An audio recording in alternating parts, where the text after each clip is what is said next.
Hey everybody, welcome back to another episode of ATP Ask the Pastor. We are still dealing with a couple questions about the Reformer during this blessed time of the Reformation. Today someone writes in, "Hello Pastor, I believe that we should follow others as they follow Christ, as 1 Corinthians 11 verse 1 says. My question is, how closely do you and other conservative Lutherans follow the teaching of Luther? Can you name a few areas of disagreement? Do you agree with everything he taught, or just a part, or most? Also, how closely do the Lutheran Confessions align with Luther's personal theology? Thank you. P.S. I really enjoy your channel, and I'm not asking in a tongue-in-cheek way." Thank you. No tongue-in-cheek taken. Now, really, this is a great question. In fact, when I first arrived at Holy Cross years ago, a woman asked me if Lutherans worship Luther. And I was able to take that opportunity to explain to her that Lutherans are called Lutheran simply because our doctrine is the scriptural doctrine which Luther brought to light after years, generations of papist darkness covering that gospel.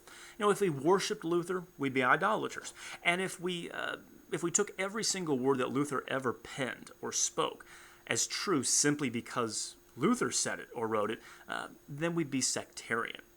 So, how much do we follow Luther? Well, Luther himself, ironically, gives us the mode of reading him. It's in his 1535 Lectures on Galatians, which I highly recommend reading if you're looking for good, solid Lutheran theology. His 1535 Galatians Lectures. Commenting on chapter 1, he writes this: "This queen must rule, and everyone must obey and be subject to her.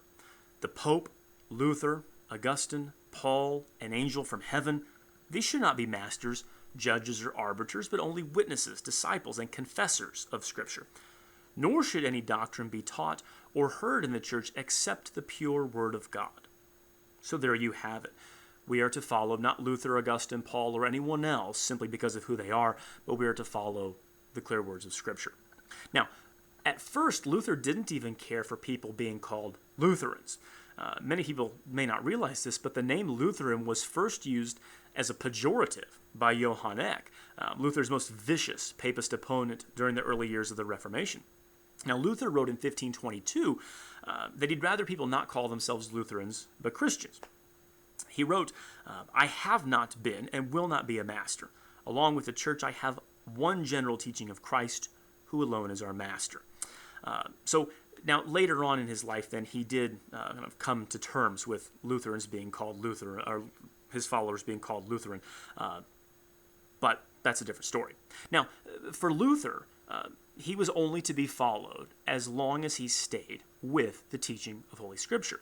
And this is precisely what the Lutheran Confessions speak to and confess about all of this. In fact, the first paragraphs of the Formula of Concord of 1577 begin like this: "We believe, teach, and confess that the sole rule and standard according to which all dogmas, together with all teachers, should be estimated and judged, are the prophetic and apostolic scriptures of the Old and of the New Testament alone.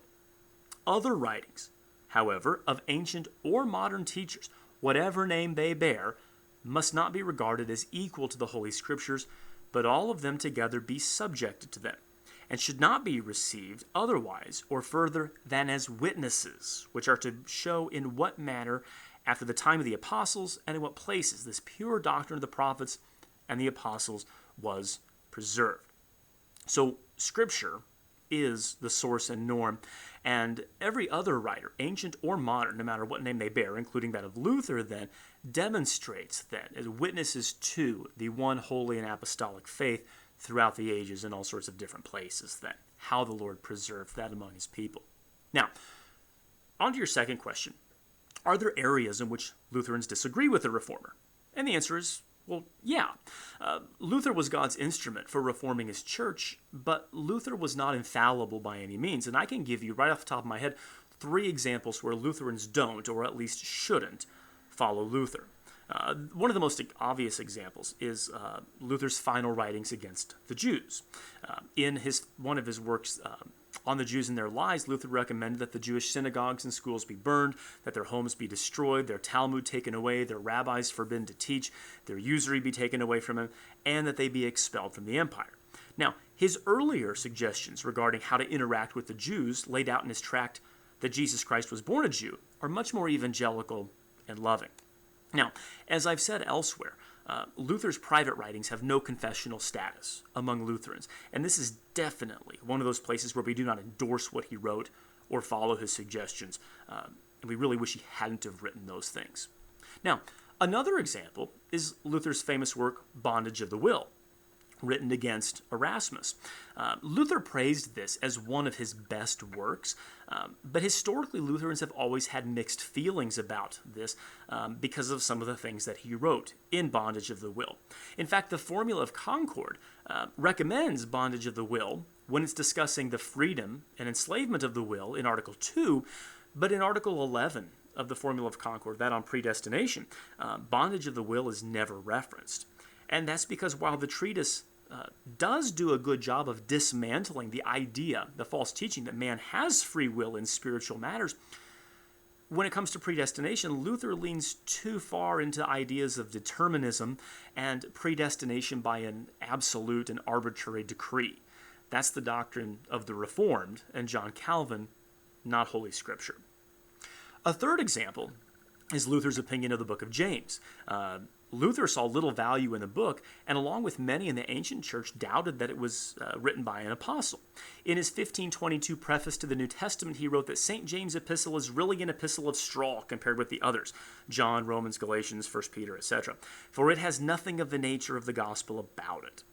Now, Luther's infamous Epistle of Straw comment didn't appear in later editions of his preface, but his overall opinion of the book never really changed. And while the distinction between disputed and undisputed books is very helpful for how we draw our doctrine from the Scriptures, most Lutherans don't hold his views about the authorship or the quality of the Epistle of James. Now, on to your third question. How much do the Lutheran Confessions align with Luther's personal theology? And the answer is quite a bit, actually. For instance, Luther praised the Augsburg Confession. And now, although Melanchthon wrote the confession, Luther had quite a hand in its preparation. When Melanchthon was putting together the Augsburg Confession, he had in his hand 3 documents that he put together and polished to make the Augsburg Confession. And that was the Marburg Articles, the Swabach Articles, and the Torgau Articles. Now, Luther wrote the Marburg Articles himself, and the Swabach and the Torgau Articles were written by Luther, Melanchthon, and a combination of other reformers. Now, since these were the documents that Melanchthon used for the Augsburg Confession, it's not inappropriate to say that Luther had quite a large role in producing the Augsburg Confession. Now, to say that the Lutheran Confessions, that the Augsburg Confession specifically, isn't Luther's doctrine simply just isn't true. Now, Luther did have some mild criticisms of the confession, not necessarily regarding its doctrine, but regarding its ironic tone. In fact, in a letter to Nicholas Hausmann dated July 6, 1530, which is just a few days after Melanchthon presented the Augsburg Confession to the emperor, Luther called the Augsburg Confession, quote, "our confession which Philip prepared," end quote.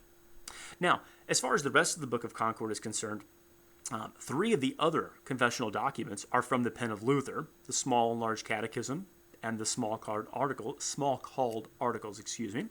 And then, like we mentioned, the Formula of Concord says that the Augsburg Confession and its apology are, quote, "the unanimous consensus and declaration of our Christian faith and confession."